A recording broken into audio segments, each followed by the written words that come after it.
Bom, lo que sale falta que nós também toleramos parte de subsídio para tarifa para o povo.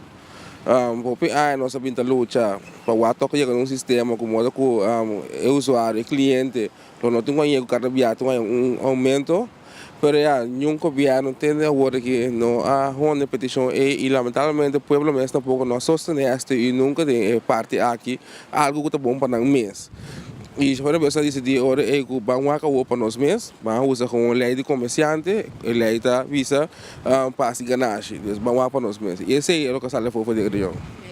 Esse aí será que o bolso que é para aumentar a tarifa? Correto, sim, nós temos direito de fazer e nós também exigir.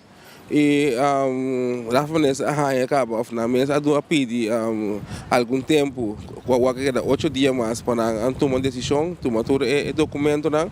Porque o que está nós está com 2 anos passados, na mesa a instruir a SOB para a investigação, pero na mesa não há resultado, parce que nessa parte aqui é resultado de anos e não participei e tô aqui tem hora é direito que nós estamos tendo feito 2016 para aumento e não nós está e o governo pede tempo também para fazer para a tarifa de agora aqui, nós temos todo o tempo na mas estando com o ano sul começar, mas implementar a tarifa para nós também de tipo de cofre, bem com o a coleta, nós também mesmo gosto.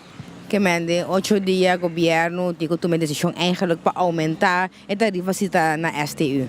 Correto, conforme a cifra de SOB, de qual indicar que a tarifa mês dá para dar feito 2023, e sei nós que para o governo implementar e não se gasta não nos depois toma quanto tempo com aqui, pero mas estando que a sol sube, a tarifa de também tem que subir.